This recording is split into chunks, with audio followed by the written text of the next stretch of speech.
back. It's another video. I know it looks a little bit different, but it's the same old thing. Um, Happy holidays and almost a happy New Year's as well. And today's video is going to be a little bit different. I kind of want to talk about, how God leaves room for purpose in our lives and how sometimes the goals that we set out to do for this year or the previous year and even next year sometimes won't always pan out. But that is why um, God builds you up into the next following years, so He can mold you and shape your character to who He wants you to be going forward. So some of the things I want to talk about today is not everything unfinished is failure. Some things belong to a different season. Just if you think about your life a little bit for a second, even throughout mine, it's certain seasons that were harder than others. It's certain seasons that were easier to combat than others as well. And I wouldn't change anything throughout those different seasons. It all happened for a reason. It helped me grow. It helped me become who the person I am today. And without those seasons, I would challenge. I would be, challenged with the things I'm handed today. So, to everything there's a season and a time for every purpose under heaven. Ecclesiastes 3:1. And so God works in timing and not pressure. And a lot of times when we set these goals for ourselves, we're putting pressure on ourselves to hit some certain objective or marker. And it's okay when doing that. It's okay to set those goals and markers. Like, going to 2026, you might have a couple of goals that you really want to, pursue or even accomplish. And it's never wrong. It's never wrong at all, unless it's actually something bad. But for the ones that are good goals that you set out to do, you want to make sure that you're well aligned with God on those goals as well. Most of the times that when New Year's happens, we automatically want this to happen. We want to lose weight. We want to start a business. We want to do X, Y, and Z. But it's just like, what is the determining reason? What is the determining factor that you're doing those things? You have to also inquire God in those different various goals as well. So don't leave God out based off the pressure that you put on yourself. Because if you keep putting the pressure on yourself, then how can God be able to lift His hand and play a part in your goal and your outcome as well? Not saying He won't, but it's more than likely you will allow Him more space to do so. And that goes back to my first point. Not everything unfinished is failure. So unfinished does not mean forgotten. God finishes what He starts. That is throughout the Bible. He always says how He's going to finish what He started. And whether it's a good work or even something that is trial heavy, He's going to finish it no matter what. And so He's not a God to lie. He's not a God to mock you. But some certain things you're just going to have to go through until you realize, okay, well, this is the hindrance that's blocking me from getting there. This is the blockage that's, stopping me from going to that next level. And you have to be real with yourself. Like, it's a lot of times where we say we want this goal, we want this outcome, and we don't really put in the effort to get there. It's almost like a facade up front. When we get around people, it's just like, oh yeah, I'm doing this, I'm doing that. But realistically, like, what are you actually doing day in and day out? And you have to take that and really just digest that throughout the year. And so it's better to digest it now before you get into next year. God sometimes pauses progress to produce growth. And you can make as much progress as you want in this world. You can make as much progress in a relationship, on the job, or any other thing that you set out to do. But sometimes that progress is hindering you, actually. Sometimes you have to have a bump in the road to really realize what you need to improve and what you need to do better at. And it makes you sharper. Iron sharpens iron. Once you get around people that are like-minded, get around people that are going to build you up and not build you down, get around people who are realistic with you. It's a lot of people out there that say they have your best interest, but they really don't. They might say it in your face, oh yeah, I think you need to do this, or oh yeah, you need to prove it this, but it's just like, are their actions showing the same thing they're saying? And so that's one big thing that I even want to just look at throughout my life. The people around me. Not saying they aren't, but it's just like there's going to be a drastic change for me in 2026. So I want to make sure the people that surround me are not yes men or not people that are just putting up a facade. I want to make sure those are people that are actually in my corner for my best interest. And not just for my best interest, but for the kingdom's best interest as well. And so that's something you may actually have to pray about, honestly, because that's a really big topic in today's world, especially going through with what we're going through now in this world. So, Deuteronomy 2 and 3, you have circled this mountain long enough. Now turn north. You can make as much progress as you want, but it's not always the best turnout for you when making that progress. I mean, you've seen the people who become rich in this world. You've seen the people who has just the craziest talent in this world and lose it all for just one mistake. The best basketball player in high school and lose it all just for a girl.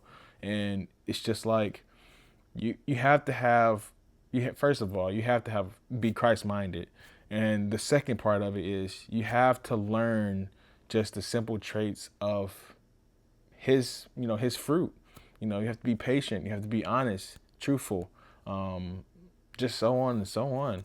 And that really can perplex you in the long run when you're going through success in the short-term battles. What didn't move may have been shaping you, not stopping the plan. Again, this goes back. You can have certain goals throughout. Let's say my goal is to create a banana stand last year, and I didn't do it last year. And this year I said the same thing. I said I want to create a banana stand, and next year, guess what? I said the same exact thing. But sometimes it's not about the actual effect of getting the result. Sometimes it's just about knowing in your mental what you're capable of and believing that you can do it. The first blockage is really starts from within. It starts from your mind. It's so easy to just go get a banana from a grocery store. It's so easy to go buy a stand from the internet. Is it easy to actually believe in yourself? Is it easy to actually have faith in yourself to go out there and do it when it doesn't seem right or it doesn't seem like it's going to turn out well? And so those are things that will help you in the long run. So short-term success really is nothing when you don't have success from within. Romans 8 and 28, we know that all things work together for good to those who love God. Unfinished goals teach us trust and dependence on God. A man's heart plans his way, but the Lord directs his steps. And that's Proverbs 16 and 9. Again, that goes back to the banana stand. Do you trust God to have him help you out throughout the process? I mean, I'm gonna say you failed, but you didn't pursue it correctly. You didn't have the right mindset. You didn't have the right heart posture. But what are you gonna do different going into 2026 that's going to perplex that goal or perplex that outcome that you really want for next year? And so you just have to really outline your goals, outline who you are as a person. It's not always about the effect or not always about who you're going to become or what you're going to become. It's about what are you going to capitalize going through those different trials and tribulations to get to that end goal. So just take time to think about that. I mean, I would say this. No, I'm going to leave that for the end of the video. But moving on to the next thing, which is pretty much almost close to my last thing. God leaves room for grace where effort runs out. My grace is sufficient for you. My strength is made perfect in weakness. He gives you grace. He gives you a grace period. He gives you time to learn. He gives you time to understand. Now, not just God, even if you look at life, your parents, a spouse, people give you time, they give you grace, they give you patience to learn the ins and outs, to finally understand it. When you work a job, um, they want you to understand the process of what they do and how they go through it. And if you can't pick it up, what do they do to you usually? They fire you. But God is not one of those people that will fire you. He's going to hold your hand until you finally understand it. And sometimes he might let go, but when he lets go, he knows that you will be coming back to him eventually. So again, it's almost like a parent. Parent teaches their kids in different ways. They train them up in different ways. Not every kid is the same. So for that reason, give yourself grace, but he will also give you grace if you think is running out. Nothing comes overnight. So just be patient with yourself and just know that his works and his timing is more perfect than yours. And when that time comes, you'll get the big oh-ha moment and then finally realize what he was leading you to do. So what's unfinished makes room for what God is doing next. And this leads me to my last thing, once you create that list, I'm about to say for FY26, but for 2026, once you create that list, don't list your goals. Don't list, your accomplishments of what you want to do in 2026. Don't list, how they have, I forgot what it's called, but like a dream, not even a dream, but it's pretty much like a little dream board. I guess it's a dream board. Yeah, a dream board where they say, I'm going to do this in 2026. I want this to happen. I want this to happen. Don't do that. A lot of people do it every single year. And I'm not saying it doesn't always happen, but it's probably like a 50-50 chance it happens. But what I want you to do is, instead of listing your accomplishments of what you want to achieve, list the trials that, I'm not going to say what you want to go through, but list the learning opportunities that you're going to learn through the trials. And you might say to yourself, well, I don't know what trials I'm going to go through. But as the Lord said, be prepared, consult in him, and you will be ready. And so these different things only build you up. Think about your past. What did you go through in your past? You've probably went through something in your past to help you in tomorrow or even next year, trials and tribulations. So I want you to really sit with yourself and think about, what do I want to get better at? Not about what I want to achieve, but what do I want to get better at to help me achieve this? And you will realize, let's say, okay, I want to be a motivational speaker. For me to be a motivational speaker, I need to learn how to connect with people. And so how I connect with people is I become, I reach out more outreach. I'm more lenient to listen to people. I'm more patient with people. And so it's not just about becoming that motivational speaker for 2026, but it's really about adapting and adopting the traits to become a motivational speaker. Because if you can adopt the traits, a motivational speaker is almost, it just comes right to you. It comes naturally. So Jesus, for example, he had plenty of traits when he helped out people in Jerusalem or wherever he was at in the Bible. And these traits helped him have an image in people's eyes of who he is, of Christ. So what I'm saying is, your traits have to show who you are. Your traits are the outlier to show your progress, not the effect.